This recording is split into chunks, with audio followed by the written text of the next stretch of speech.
अलग लड़कियों के साथ फ्लर्ट करता है और इसी फ्लर्टिंग के दौरान वो दो बहनों से मिलता है और इन सिस्टर्स के साथ रोमांस करने के लिए वो तरह तरह के हथकंडे अपनाता है। क्या ये आदमी अपने नापाक इरादों में कामयाब हो पाएगा या फिर जिंदगी और ये दोनों बहनें इसके मुंह पे रखेगी बहुत बड़ा तमाचा, देखेंगे हम इस मूवी में। इटली की राजधानी रोम में रहने वाला एक मिडिल एज आदमी जियानी अलग अलग लड़कियों के साथ फ्लर्ट करता है, उनको अपनी झूठी आइडेंटिटी बताता है और उनको बहला फुसला कर उनके साथ रोमांस करता है और इन्हीं रोमांस के किस्सों को अपने दोस्तों को सुनाता है और वो कहता है कि वो किसी भी लड़की के साथ फ्लर्ट करके उसके साथ रोमांटिक हो सकता है। इसी क्लब में आने वाला उसका एक फ्रेंड फैबियो कहता है कि जियानी अभी तेरी उम्र 50 की होने को है, कोई मैच्योर सी लड़की देख के उससे शादी कर ले। लेकिन जियानी फैबियो की वाइफ के सामने इशारा करके कहता है कि मैं तो तेरी वाइफ के साथ भी फ्लर्ट कर सकता हूँ। इस आंसर से फैबियो काफी सकपका जाता है, जिससे क्लियरली ये लगता है कि जियानी एक वुमेनाइजर और इनसेंसिटिव टाइप का इंसान है। जियानी कितना इनसेंसिटिव है इस बात का पता तब चलता है जब उसकी मॉम की डेथ हो जाती है और वो लास्ट राइट पर भी टाइम पे नहीं पहुंच पाता। जियानी का भाई जिसके साथ उसकी मॉम रहती थी वो जियानी को उसकी मॉम के लिए प्रेयर करने को कहता है, लेकिन जियानी अपनी मॉम के लिए लास्ट प्रेयर करने में भी इंटरेस्टेड नहीं था। तो उसका भाई उसको उसकी मॉम की घर की चाबी देता है और कहता है कि तुम मॉम के घर चले जाओ। जियानी अपनी मॉम के घर जाता है जहाँ पर उसकी मॉम उसके भाई के साथ रहती थी। वो अपनी मॉम की व्हील चेयर पर बैठकर कुछ अपने पुराने फोटोज देखने लगता है, जिसको देखकर थोड़ी देर के लिए जियानी इमोशनल हो जाता है। वो अपनी मॉम का रेडियो स्टार्ट करके व्हील चेयर पर बैठे बैठे डांस करने लग जाता है। रेडियो की तेज आवाज सुन के पास के घर में रह रही एक लड़की एलिशिया जियानी की मॉम के घर पे आती है और जियानी को पहली बार देखने वाली ये लड़की एलिशिया जियानी को व्हीलचेयर पे बैठा हुआ देखने की वजह से उसको फिजिकली हैंडीकैप समझ लेती है। एलिशिया को दरवाजे पे खड़ा देखकर जियानी सकपका जाता है। एलिशिया कहती है कि मैं पड़ोस में रहती हूँ, रेडियो की तेज आवाज सुन के मैं यहाँ पर आई हूँ और मैं तुम्हारे जैसे लोगों की मदद करती हूँ। जियानी को कुछ देर समझ में नहीं आया और वो पूछता है कि मेरे जैसे लोगों की मतलब? तो एलिशिया कहती है कि तुम्हारे जैसे व्हीलचेयर पे बैठे स्पेशली एबल्ड लोगों की मदद करती हूँ, उनकी होम केयर करती हूँ। तभी जियानी को रियलाइज होता है कि एलिशिया ने उसको फिजिकली हैंडीकैप समझ लिया है, इसलिए वो उसके साथ सिंपैथी जता रही है। लेकिन जियानी के लिए ये तो सोने पे सुहागा था। प्यासा हमेशा कुएं के पास जाता था, आज कुआं ही प्यासे के पास आ गया है। तो जियानी ने एलिशिया के साथ फ्लर्ट करने के लिए एक फिजिकली हैंडीकैप होने की एक्टिंग शुरू कर दी। वो अपने आप को हेल्पलेस और माँ की सेवा करने वाला बेटा बताने लगा। वो कहता है कि मुझे अपनी माँ की बहुत याद आती है, मैं अपनी माँ को याद करने के लिए मेरी माँ के घर पे आता रहता हूँ। और लड़कियों से फ्लर्ट करने वाले प्लेबॉय नेचर के जियानी ने एक आदर्श बेटे और एक हेल्पलेस आदमी का ऐसा नाटक किया कि एलिशिया को जियानी के लिए बहुत ज्यादा हमदर्दी होने लगी और उसने पहली ही मुलाकात में एलिशिया के मन में एक खास जगह बना ली। एलिशिया कहती है कि मैं पड़ोस में ही रहती हूँ, अगर तुम्हें कभी भी कोई भी किसी भी तरह की हेल्प चाहिए तो मेरी डोरबेल बजा देना, मैं तुम्हारे पास आ जाऊंगी। एलिशिया के जाने के बाद में जियानी अपने असली रूप में आ जाता है। वो व्हीलचेयर से खड़ा होकर एक ही झटके में अपनी माँ को भूल जाता है। जियानी का कैरेक्टर चाहे कितना भी ढीला हो, वो एक सक्सेसफुल और प्रॉफिटेबल शू कंपनी हाई स्पीड को रन करता है, लेकिन उसकी इनसेंसिटिविटी के साथ साथ बिजनेस रिजिडिटी का पता तब चलता है जब कॉर्पोरेट मीटिंग में इसी कंपनी में काम करने वाली एक इंटर्न जूलिया जियानी को एडवाइस करती है कि हमें हमारी कंपनी के प्रोडक्ट पोर्टफोलियो को एक्सटेंड करना चाहिए और हमें स्पेशली एबल्ड लोगों के लिए शू बनाना स्टार्ट कर देना चाहिए। लेकिन जियानी को ऐसे इनोवेटिव आइडिया कहाँ पसंद आते हैं। एक इंटर्न की दी हुई सलाह से जैसे उसका ईगो हर्ट हो गया और लड़की तो उसको बिल्कुल भी सलाह नहीं दे सकती, इसलिए वो उसी टाइम जूलिया को अपनी कंपनी से बाहर निकाल देता है। बिजनेस करने के अलावा जियानी को सिर्फ एक ही काम था, वो लड़कियों से सिर्फ फ्लर्ट करता था। जियानी अपनी मॉम के घर पे जाकर उसकी पड़ोस में रहने वाली एलिशिया को कहता है कि मैं घर पर अकेला हूँ, कुछ टाइम मेरे साथ बिताओगी क्या, हम दोनों मिलकर बैठकर कॉफी पी लेते हैं। एलिशिया खुशी खुशी जियानी के घर पे चली जाती है, लेकिन जियानी को अब यहाँ पे कॉफी बनानी थी जिसके लिए उसको काफी मशक्कत करनी पड़ती है और एलिशिया के सामने उसकी पोल खुलते खुलते बच गई। जियानी कहता है कि मैं अनमैरिड हूँ, मैं किसी साथी की तलाश कर रहा हूँ, मेरे पास कुछ ज्यादा पैसे नहीं है। बातों ही बातों में एलिशिया ये भी बता देती है कि वो स्पेशली एबल्ड लोगों की मदद करती है, उनसे सिंपैथी रखती है, लेकिन वो खुद एक रिच और सक्सेसफुल आदमी से डेट करना चाहती है। अब जियानी को समझ में आ गया था कि बेचारा और फिजिकली हैंडीकैप बन के वो सिर्फ एलिशिया की सिंपैथी पा सकता है, वो उससे डेट कभी नहीं कर सकता। इसलिए एलिशिया को अपने हाथ से जाता हुआ देखकर वो ये बता देता है कि वो एक सक्सेसफुल प्रॉफिटेबल शू कंपनी ओन करता है जो मिलियंस में प्रॉफिट कमाती है। और एलिशिया ये सुनते ही अपने विचार बदल देती है और कुछ सोच कर कहती है कि सिटी के बाहर कंट्री साइड में हमारा फार्म हाउस है,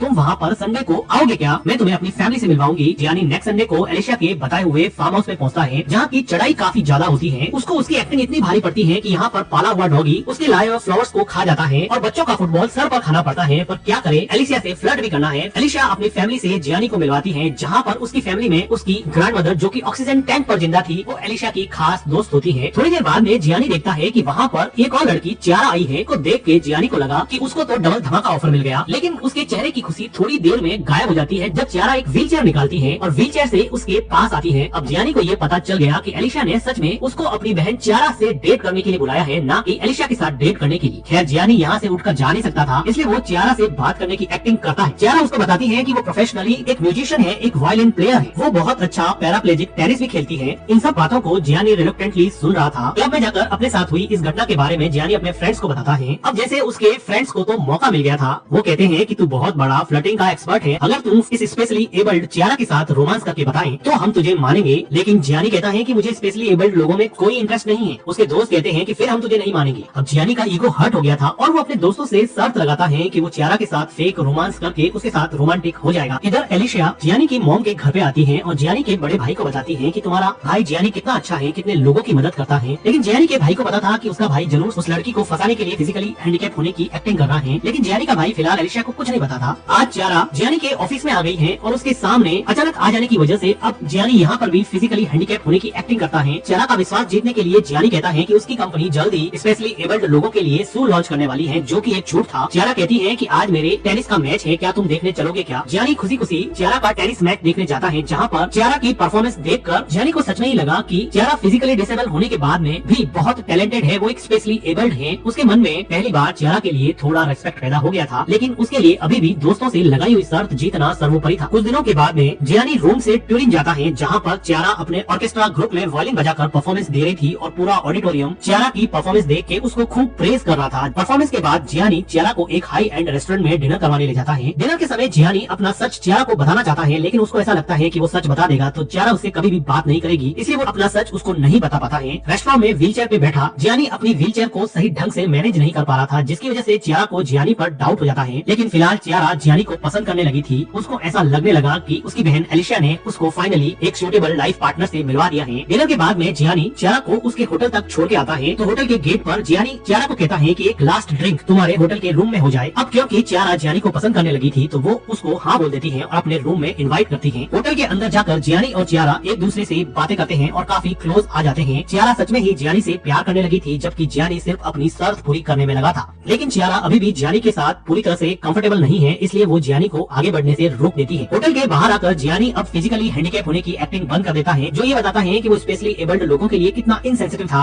और यही नहीं, वो चियारा के साथ साथ आज भी कई लड़कियों के साथ फ्लर्ट करता है और जब भी उसको मौका मिलता वो चियारा के साथ पैरेलली किसी और लड़की के साथ भी फ्लर्ट करने से बाज नहीं आता है। इधर चियारा जियानी के प्यार को सच्चा मानकर वो अपनी बहन एलिशिया को थैंक्स कहती है कि उसने एक बहुत अच्छे पार्टनर से उसको मिलवा दिया, जिसकी वजह से उसकी जिंदगी में खुशियां वापस लौट आई है। नेक्स्ट डे जियानी चियारा को कॉल करके अपने विला पर डिनर के लिए बुलाता है, जहाँ पर जियानी की लाइफस्टाइल और उसके लग्जरी रहन सहन को देखकर वो और भी इम्प्रेस हो जाती है। वो जियानी को बताती है कि टीनेज में उसकी कार का एक्सीडेंट हो गया था, जिसकी वजह से उसकी दोनों टांगे खराब हो गई, लेकिन उसकी कार की पास वाली सीट पर पड़ा हुआ वायलिन इंटैक्ट रहा। उस वायलिन को कुछ भी नहीं हुआ और वो मेरे लिए एक गॉड का सिग्नल था, इसीलिए मैं बहुत अच्छी वायलिन प्लेयर बन गई हूँ। जियानी को लगने लगा कि वो लड़की कितनी अच्छी है, शायद वो उसके साथ गलत कर रहा था, लेकिन जियानी के अंदर का शैतान सिर्फ उसके दोस्तों के साथ लगाई हुई शर्त को पूरी करने में लगा था। अब वो अपने मिलेनियर लाइफस्टाइल से चियारा को और ज्यादा इम्प्रेस करने लगा और एक मिलेनियर स्टाइल वाले डिनर से चियारा को पूरी तरह से अपने बस में कर लिया। चियारा तो पूरी तरह से जियानी के बस में हो चुकी थी और जियानी के साथ अब चियारा रोमांटिकली इन्वॉल्व हो जाती है। ये दोनों मिलकर यहाँ पर काफी क्वालिटी टाइम स्पेंड करते हैं। चियारा इमोशनल होके जियानी को कहती है कि मेरी फैमिली के बाद अकेले तुम ही ऐसे हो जो मुझे इस बात का एहसास दिलाते हो कि मुझ में कोई कमी नहीं है। मैं तुम्हारे साथ फिजिकली, इमोशनली और मेंटली एक कंप्लीट ह्यूमन बीइंग फील करती हूँ। लेकिन जियानी को चियारा के इमोशन से कुछ ज्यादा मतलब था नहीं। वो चियारा के इमोशन को साइड में रख के मौका देखकर वो चियारा के साथ एक रोमांटिक पिक्चर लेके अपने फ्रेंड्स को भेज देता है। जियानी अपने फ्रेंड सर्कल में अब चियारा के साथ रोमांस करने वाली पिक्चर दिखाकर अपनी शर्त जीतने का जश्न मना रहा था और अपने दोस्तों के सामने फ्लर्टिंग का बेताज बादशाह बन गया था और ऐसे महसूस कर रहा था जैसे उसने कोई किला फतेह कर लिया हो। अब वो चियारा का कॉल उठाना बंद कर देता है, लेकिन कुत्ते की पूंछ टेढ़ी की टेढ़ी रहती है। वो कुछ दिनों के बाद में अपने फ्रेंड फेबियो की वाइफ के साथ भी रोमांटिकली इन्वॉल्व हो जाता है और एक दिन जब फेबियो की वाइफ से एक वाइन का महंगा ग्लास टूट जाता है, तो वो फेबियो की वाइफ को अपने घर से जलील करके बाहर निकाल देता है। लड़कियों से फ्लर्ट करने का सिलसिला जियानी की जिंदगी में चलता रहा, लेकिन जियानी के दिमाग में चियारा के प्यार ने अपना काम करना शुरू कर दिया। अब उसको लगने लगा कि चियारा को झूठ बोलकर फिजिकली हैंडीकैप बनने का नाटक करके उसने चियारा के साथ बहुत बड़ा धोखा किया है। अब वो चियारा को सच बताना चाहता है। वो काफी दिनों के बाद में चियारा को कॉल करता है। वो कहता है कि मैं तुमसे कुछ कन्फेस करना चाहता हूँ। चियारा उसको अपने घर पे बुलाती है, जहाँ पर चियारा उसके लिए वायलिन बजाती है। अब जियानी अपनी फिजिकल डिसेबिलिटी के नाटक को कन्फेस करना चाहता है कि वो सच में फिजिकली हैंडीकैप नहीं है, लेकिन वो चियारा को खोने से इतना ज्यादा डरता है कि वो आज भी चियारा को अपना सच नहीं बता पाता है। और इधर चियारा दिल से जियानी को अपना लाइफ पार्टनर मान चुकी है, जिसका एहसास अब जियानी को होने लगा था। लेकिन झूठ कितने दिन चलेगा और एक दिन फाइनली जियानी का भाई उसकी पड़ोसी और चियारा की बहन एलिशिया के पास जाकर फ्रॉड देता है और अपने भाई की सच्चाई बता देता है। वो कहता है कि वो कोई बेचारा नहीं है, वो तुम्हारी बहन के साथ फिजिकली हैंडीकैप होके उससे फेक रोमांस करने की एक्टिंग करता है। वो बहुत बड़ा प्ले बॉय है। ये सुनकर एलिशिया को बहुत गुस्सा आता है, क्योंकि एलिशिया ने ही जियानी को चियारा से मिलवाया था। अब एलिशिया बड़े गुस्से में जियानी के पास जाके उसको एक जोरदार थप्पड़ लगाती है। जियानी के झूठ का भंडाफोड़ कभी तो होना ही था। एक दिन सच का थप्पड़ उसके झूठे चेहरे पे रसीद होने ही वाला था। अब एलिशिया जियानी को कहती है